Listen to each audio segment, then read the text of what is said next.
Okay, so we started last week, we talked about just the very basic graph of sine and cosine, right? Just y equals the sine of x, y equals cosine of x. So things that we talked about that on that graph would be the amplitude, and that's how high it is from the midline, or how far from the midline to a peak, or from the midline of the graph to the valley. Okay, that's called the amplitude. So when we just had a standard like y equals the sine of x, the amplitude is 1. Right? The midline was a 0, it would go up to 1, and then would go down to -1. So what we want to do is learn how to modify the amplitude, right, for different sine waves, make them taller, make them shorter, things like that. So what we'll see here is, for the amplitude, if there's a number multiplied by the sine function on the outside, so something of the form a sine or a cosine, right, just this multiplier, that's going to affect your amplitude. Okay? And all it is, it's just the absolute value of that number would be the amplitude. So for instance, if you had the function, y equals 4 sine of x, well, the amplitude would be 4.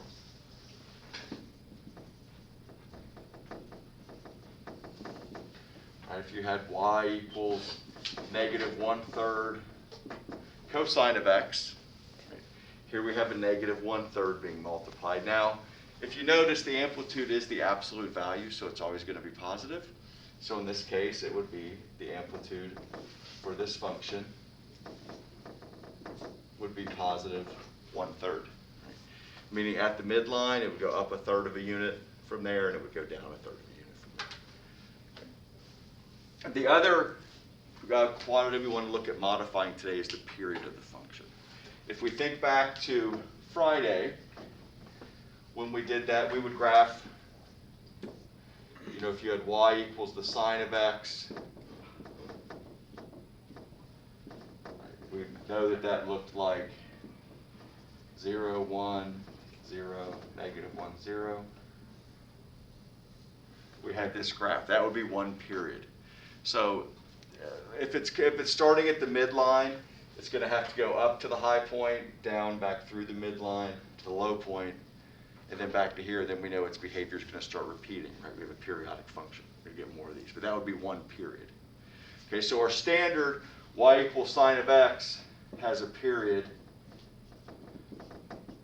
of 2 pi. Okay, that's kind of the basic starting one. Okay, but we want to modify that. So to do that, you'll see a multiplier in there with the x. It'll be a number multiplied by x. So in this case, say we have y equals 5 sine of 3x. Now, we should know the amplitude of this would be 5, right? Because we have that outside multiplier as 5. The period is going to be 2 pi, which is the standard period for just the sort of generic parent function here, divided by the absolute value of b. And b is going to be this number right here multiplied by x. So in this case, the period would be 2 pi divided by 3. So when we graph these today, we're going to do a couple graphs here, for example, then we'll get some time to practice some. But you're going to see that the first thing we want to determine is what's the period, because that's going to teach us how to build our table. If you think back to this table here, well, you really want to include, like for the sine of x, if you include these values, 0, pi over 2 pi, 3 pi over 2, and 2 pi, they're really easy ones to evaluate to get these points. So we're going to look at how to find easy points for other things, right? Other functions. And you'll get some different things here. Maybe you get, y equals, 10 cosine, let's see. Sometimes you might see something like that. 10 cosine 880 pi times x. Whoa, that's, things escalated, right? We were at 3, now we're at 880 pi, kind of bizarre. But it's going to do the same thing here. So in this case, a would be 10, right? So the amplitude would be 10 for this function. And then this number right here is our b value. So in this case, b would be 880 pi. So then the period for this function would be 2 pi over 880 pi. See, the pi's are going to cancel out here. It's a pretty nice thing to have happen, actually. We reduce that, we get 1 over 440. Okay. And actually, if this is in seconds, like if x would be in seconds in this case, this would be like middle C on a piano. The period is 1 over 440 of a second, or the frequency is 440 hertz. If you ever, the period is the reciprocal of the frequency. So in this case, the frequency would be 440. We don't always calculate frequency, but what it does tell you is that that's how many periods you'll have in one time region. Right? So if it's per second, you'd have 440 cycles per second. That's called a hertz, H-E-R-T-Z. Which we'll probably do an activity with that later in the week, but for now we just want to be able to sketch these kind of basic ones. Okay, so for our first example here, a pretty straightforward one, a lot like what we did yesterday. There is a difference though. In this case, we have f of x equals negative cosine of x. Now, right away, let's identify what the amplitude and period are and see how that's going to affect how we're going to build our table. On Friday, we made a great big table with like, what, 17 points on it probably? Or, I mean, if there was a ton of data there, we don't want to do all that work. So we're just going to get kind of the highlights, get the peaks, the valleys, and where it hits the midline. And that should get us a good graph. So in this case, A would be -1, and then the amplitude would be +1, right? So A is the number multiplied by the function. The absolute value of that's the amplitude. In this case, B, that's the number multiplied by x is 1, because it's just x. So that tells us then the period would be 2 pi over 1 or 2 pi. Okay? And once we know the period, we're going to be able to make our table. Okay? So in this case, what I would recommend here is we're going to focus on, for today, we're going to start at 0. Later on, we'll have something called a phase shift, which tells you might have to start somewhere different. Not today. Today we start at 0. And then we're going to end our table 1 period later. So this is 0, and then the fifth value in our table is going to be 2 pi. The middle value, the third value, is just going to be the average. What's halfway between 0 and 2 pi? Well, 0 plus 2 pi is 2 pi, divided by 2 is pi, right? So just average them together, right? What's halfway between 0 and pi? Well, you add them up, you get pi. Divided by 2, you get pi over 2, right? If nothing else, this will help you with your fractions, right? We'll do a bunch of fraction stuff here. And then for this last one here, you get pi plus 2 pi, which is 3 pi, divided by 2. Right, we're just doing averages here. So I'm just doing pi plus 2 pi divided by 2 gives us 3 pi over 2. Now, this one, you probably just could have known. You should probably just know these from all the graphing we've done, but that's the same process we're going to use. Even if the period's 1 over 440, like we saw here, or if the period's 2 pi over 3, you're going to do the same idea. You're going to add 2 things, divided by 2. Add 2 things divided by 2. Sometimes it's easier to think add 2 things and then multiply by half is maybe an easier way to average things at times. But anyways, at this point, we're just going to plug in here. So we get negative the cosine of 0. What's the cosine of 0? It's 1. So this would be -1. And then we get negative the cosine of pi over 2. Which would be the opposite of 0, which is still just 0. Opposite the cosine of pi, well, that would be -1, but then we make it negative, so it becomes +1. Negative cosine of 3 pi over 2 is 0. Now, negative cosine of 2 pi, we know that 2 pi, the cosine of 2 pi is 1. We make it negative, we get -1. So in order to sketch this graph, which is what we want to do, you have a coordinate plane there. You'll have to identify your x and y axis. But for this one, let's see. So we get pi over 2, pi, 3 pi over 2, and 2 pi. Right, so I'm just, again, and they should be evenly spaced, roughly, right? You have a grid. It's easy to do that. I don't, so kind of try the best you can there. And again, there could be more points, right? But we're going to make sure we really label one period really well. Okay, so we're going to get, we have 0, -1, pi over 2, 0, pi 1, 3 pi over 2, 0, 2 pi, -1. So then in this case, there's one period. Right? And if you think back to last class period, we had a cosine. It was just flipped, right? It's flipped over. This negative out here flips it over the x-axis. Right? So if it was just cosine of x, it would look like this. Right? But this flipped it over. So it changed it there. Questions there? So things you want to have, notice I labeled the y-axis, right, with the significant values. I guess I didn't label 0, but pi over 2, pi, 3 pi over 2, and 2 pi. Those points on my table, I show them on the number line. If you want to go further, you can. Remember, if you start at the end of the period and you go left, it looks like we're at 0. You go left again, it looks like we're up here at -1. So if you wanted to, you could do that. It just kind of depends. Usually we just graph one period, though. It has to be safe. But if you need to graph more, that's how you would do it. Questions with that one? No.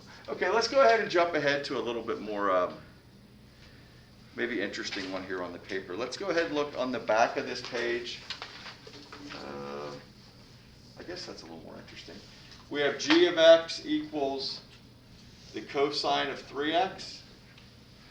Or actually, let's do this. Let's take a minute, and with your table mates here, let's go ahead and graph the next couple. So we have g of x equals 3 sine x. Give that a shot. And then we have g of x. Well, go ahead and try this one. We'll do that one quick, then we'll come to this next one. We need to look at one where it has an amplitude, or a different period. So do that. Take a few minutes there. Okay, so g of x equals 3 sine x. So as I look at that, I see the 3 outside. That tells me that the amplitude is going to be 3. Okay. As I look inside next to the x, there's no multiplier. So that tells me that b, or the number we talked about that will adjust our period, is just going to be 1. So in this case, for this function, we have that the amplitude is 3. The period is 2 pi divided by 1, which is just 2 pi. So whenever you get one where the period is 2 pi, it's nice because you know that this is going to be the table every time for 2 pi. Well, not the y values, but the x values, right? Because we use the period to get the correct x values. So in this case, it's going to be 0 to 2 pi, right? 0 to 1 period. Halfway is pi. Half again is pi over 2, and then 3 pi over 2.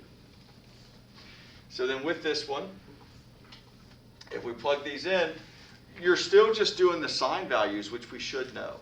Okay. And now what I like to do also is if I'm doing a sine graph, I tend to draw this picture just to remind myself of the sine values around the unit circle.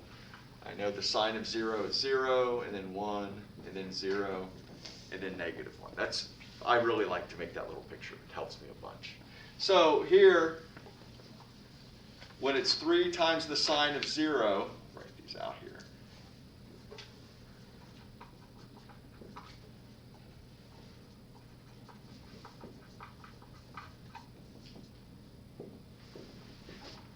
So as we do this, we know the sine of 0 is 0, correct? And then 3 times 0 is still 0. And then we know from our picture here, the sine of pi over 2, we know is 1. Right? Or we should know is 1. 3 times 1 would be 3. Next we have sine of pi. we know pi is 0. So 3 times 0 is 0. Sine of 3 pi over 2, we know is negative 1, correct? So that's going to give us 3 times negative 1 is negative 3. And then the sine of 2 pi is 0. Get rid of this one. And then that tells us that 3 times 0 we know is still going to be 0. So to make our table here, some things to consider is up here on the y-axis, we're actually going up to 3 and down to negative 3. And then we have pi over 2, pi, 3 pi over 2, 2 pi. I'll put a couple extra points here just to, maybe it's just a reminder that it's not just one period and done, but it does go each direction.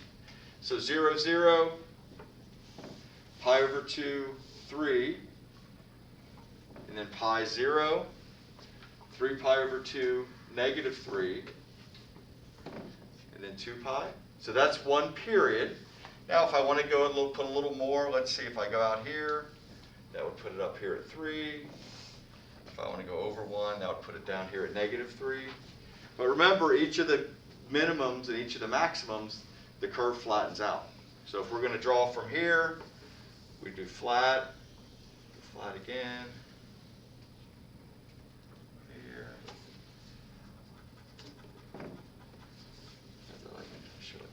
So here, there's actually just one period from 0 to 2 pi. We just added a little bit extra there on the ends to help out. Okay, so our next example here is g of x equals the cosine of 3x. As we look at this, we can see there's no multiplier, so the amplitude will be 1. And the period in this case will be 2 pi over 3. Right? It's 2 pi is sort of the parent function divided by whatever that number in there is. So our goal, what's going to be difficult here is when we make our table, is to get the correct x values. Now once you have the correct x values, every cosine we evaluate should either be a 1, a negative 1, or a 0. Like that's our goal. Right? We're still hoping we could use this little picture to help us. Right? We know our cosine values are 1, 0, negative 1, 0. Right? So but we should always be hitting those values. But obviously, as we look at it, if you put, we know the cosine of pi over 2 is 0, correct? But if you put pi over 2 in here, first you have to do 3 times pi over 2. That's not going to give you pi over 2. You're going to change the number. So here's what we'll do to get the best table we can get. Because there is no phase shift, and there won't be today at all, we're going to start at 0. And our table is going to end at 1 full period. So that would be 2 pi over 3. Bless you. Okay, so now you have to work with some fractions, and that's going to be a challenge for some people. So remember, I would recommend to average two things, add them together, and then multiply by a half. It's a lot easier to multiply by a half than it is to divide by 2, because if you already have fractions and you divide a fraction, it's just sort of the whole thing, right? So what I would do here, just to kind of show you the process, is I would do 0 plus 2 pi over 3 times a half. Right, so add them together, divide by 2, but instead of dividing by 2, we're going to multiply by a half. So this gives us pi over 3, correct?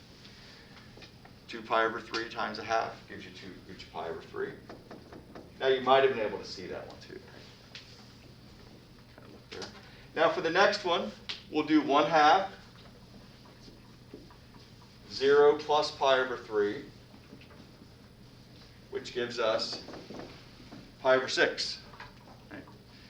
Because pi over 3 times 1/2, pi over 6. Again, we're just averaging values.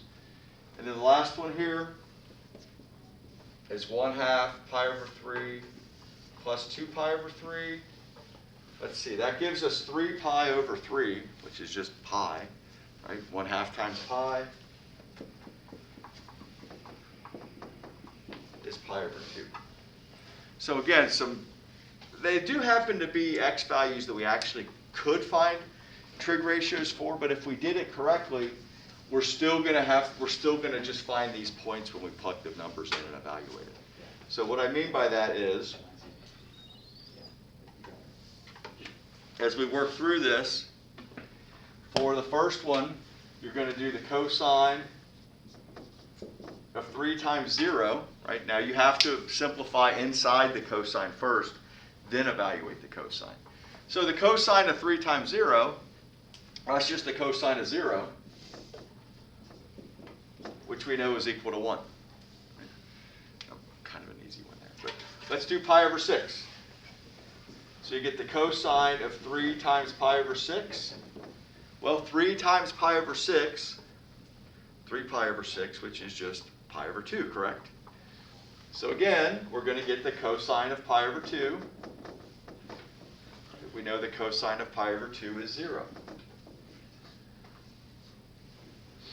Next one, cosine 3 times pi over 3. Well, 3 times pi over 3 is just pi, isn't it?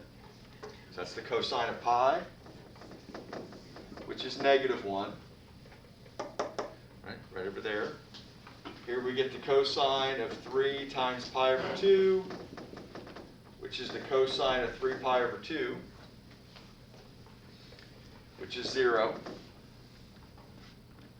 And then the cosine of 3 times 2 pi over 3, well, that's just going to be the cosine of 2 pi, which we know is 1. So in order to sketch this, what we will do, you'll notice they all kind of look the same, which is fine. That's why it's so important, though, that we label the x and y axis when we're graphing these.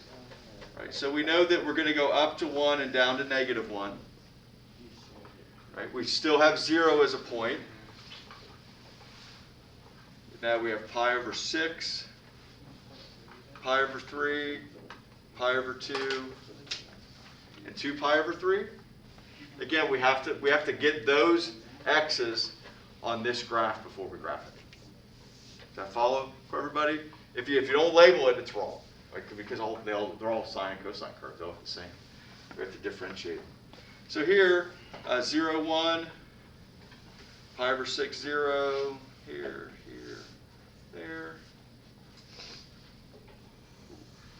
That was not very good, was it? So something like that. So that's what that graph will look like. Now, if you went all the way out, just kind of to show you what's going on here, our last graph, or the parent function, just a regular cosine graph, we know it had one period and it was just in 2 pi, correct? Was its period? Let's see, 1, 2, 3.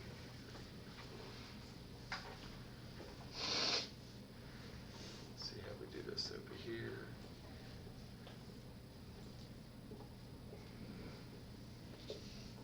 And this is actually, I went ahead and just extended it out. If you actually went all the way out to 2 pi in this case, right? If you did that, it would have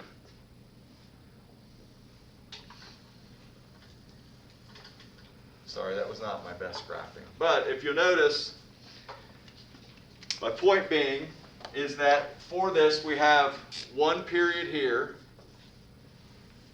because for cosines are a little bit nicer. If you go from peak to peak, that's a period. And then we have one period here. And then I kind of compressed it. But here we have one period also. So between 0 and 2 pi, how many periods did we have? 3. Look, it was the cosine of 3x. Right? That's not a coincidence. That's what's going on there, right? Is you're breaking it up and you're getting 3 things where you used to have 1. So we're about out of time here, so I'll go ahead and stop. The one thing to be a little bit aware of with this is, say you have f of x equals the sine of 1/2 x. B in this case would be 1/2. So your period would be 2 pi divided by 1/2, which is 2 pi times 2, which is 4 pi. So just to kind of be careful there if you see something like that.